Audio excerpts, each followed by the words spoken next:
ICC judges announcing an arrest warrant against Putin. Pagtaas ng presyo ng bigas ngayong Marso. First dalaga na siya after 3 years. Integnit muling binubuksan pagkatapos ng 3 taon. Korean actor Choi Woo-sik spotted.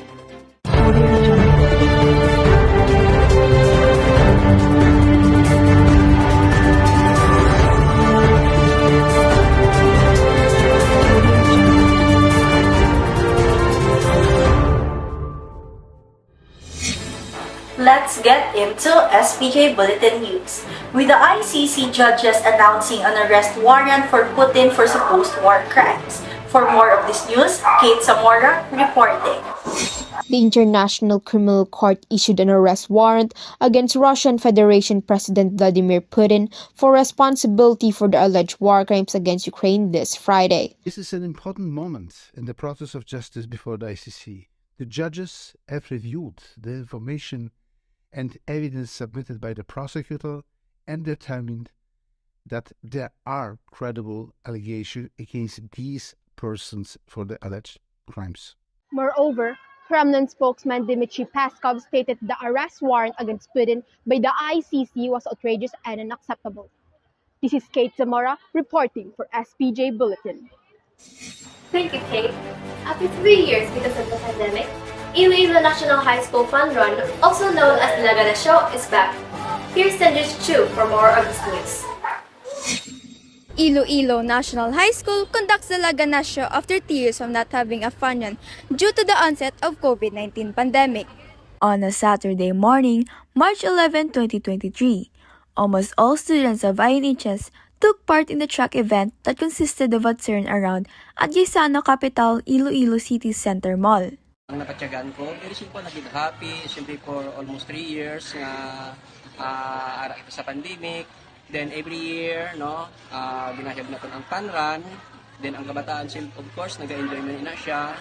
So, happy gid nga nagbalik kita since nga ang aton nga palibot subong ng normal natin. It seeks to develop the endurance, physical fitness, and health of INHS students, Consular added. This is Cindy Chu reporting. Salamat, Cedric. Pagtaas ng presyo ng bigas ngayong Marso, isinisisi sa Rice Tarification Law.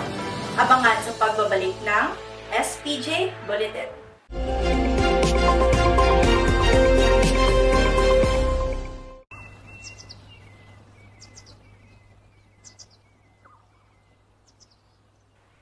Ano na ko to ganing episodes ng K-drama man? Dudumduman ko bala kagabi ito subo-subo gitu bala mo?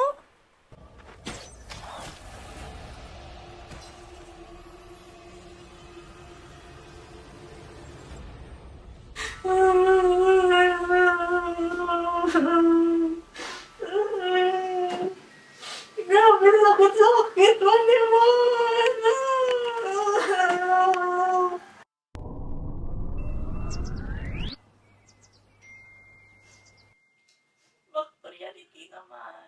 Track, manage, and connect your projects across any team with Asana. Oh my God!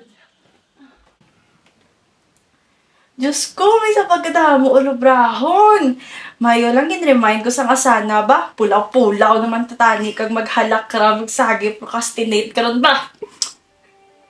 Asana is a tool for team collaboration and work management.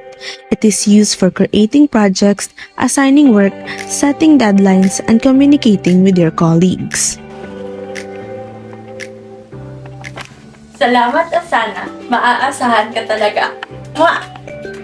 Gamitin ang iyong oras ng mabuti kasama ang Asana.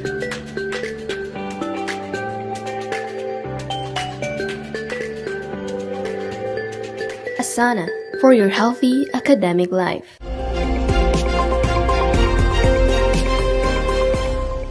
Hindi pa man nakakabawi ang mga consumer mula sa pagtaas ng presyo ng sibuyas at itlog, bigas naman ang nagmahal ngayon. At ang pagtaas ng presyo ng bigas ngayong Marso, isinisisi sa Rice Certification Law. Nagpapatrol, Rochelle Capre. Hindi pa man nakakabawi, may panibago namang sakit ng ulo ang mga consumer dahil bigas naman ang nagmahal ngayon. Ayon sa grupong Bantay Bigas, simula noong Marso 1 ay napansin na ng ilang mamimili na tumaas na ang presyo ng bigas mula piso hanggang 4 na piso sa merkado, depende sa klase. Nananatili yung panawagan namin na 15,000 support subsidy. Fertilizer dapat ibaba ng todo dahil ang taas-taas ng presyo ng fertilizer. Gayunpaman, hindi rin naman nangyayari ang ipinangakong 25 pisong halaga ng bigas sa loob ng 4 na taon nang ipinatupad ang batas. Sa halip ay lalo pa nitong pinataas ang presyo ng bigas. Chriseldine Capre, nag-uulat. Pagkatapos ng 3 taon na paghihintay, muling binubuksan ang division meet para sa mga atlet ng Ilonggo. Live mula sa Iloilo Sports Complex, Dinah Ray Tupas. Dinah? Kasalukuyan, nandito tayo ngayon sa Iloilo Sports Complex, Iloilo City. Dahil pagkatapos ng mahigit 4 na taon, muling binuksan ang division meet ng Western Visayas na may temang Atletang Ilonggo, Sanayin at Patatagin, handa sa anumang among harapin ngayong hapon. Mahigit 2,000 na delegado ang nakilahok para sa Division Meet ngayon 2023 ang magpapakita ng kanilang galing at lakas para sa iba't ibang larangan ng palakasan at nahahati ito sa iba't ibang dibisyon. Because what is important in sports is exposure and opportunity. No? Don't stop when you're tired and stop only when you're done. Sinabi ni board member of 4th Congressional District na dumalo sa opening program. Ang mga atleta ay kasalukuyang nananatili sa Iloilo National High School at mas pinatatag ang seguridad para sa kaligtasan dahil sa dami ng mga atleta. Dinah Tupas, nagpapatrol para sa SPJ Bulletin. At alamin po natin ang lagay ng panahon mula sa SPJ Bulletin Meteorologist Paolo Agustin. Paolo, ilang araw pa lamang idineklara ang dry season. Lubhang napakainit na ng panahon ang naramdaman sa ilang bahagi ng Pilipinas. Posible pa nga ba na mararanasan natin ang pagkaroon ng halumiglig na hangin? Kesha, tamang-tama ang iyong tanong. Muli, mararanasan ng Iloilo City ngayon. Magkakaroon ng bahagyang maulap na kalangitan at may temperaturang humigit kumulang 34 Celsius na may halumiglig na 61% at mga hangin southwest 10 hanggang 15 km per hour. Bukas, makakaranas ang Pilipinas ng isang araw na may bahagyang maulap na papawirin, mataas na 34 Celsius at hangin southwest, 15 hanggang sa 25 km per hour. Sa Abril 16, bahagyang maulap na papawirin sa umaga, magiging maaraw sa buong araw. Ang hangin southwest sa 15 hanggang 25 km per hour at posibilidad ng pag-ulan na 61%. Ngayong Abril 17, bahagyang maulap na kalangitan, mataas na 33 Celsius ang hangin northeast sa 15 hanggang 30 km per hour.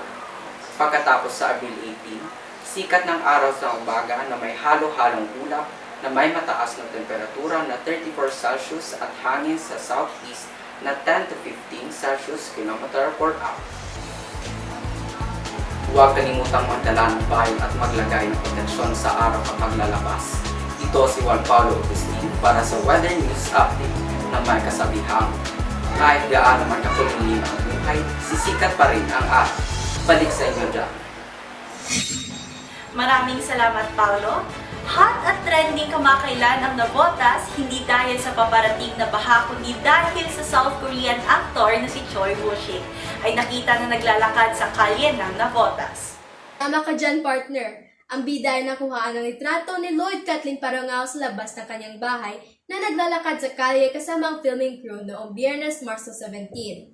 Karagdagang mga larawan ng South Korean actor ang kumalat online at nagbibiro ang mga netizens na the design is very Philippines dahil sa mga electric cables na nakita sa background ng mga larawan. As of now, walang announcement kung bakit nasa Pilipinas ang Korean actor. Talagang naman napakagwapo at tumadagdag pa sa init ng Pilipinas para sa kanyang fans ang pagdating ng actor dito. Tama ka dyan, partner Kesha. At yan lamang po mga kababayan ang mga balita na nakalap namin ngayong araw. Ako po muli si Lara Niña Masamong na buong tapat naglilingkod para sa inyo saan man sa mundo.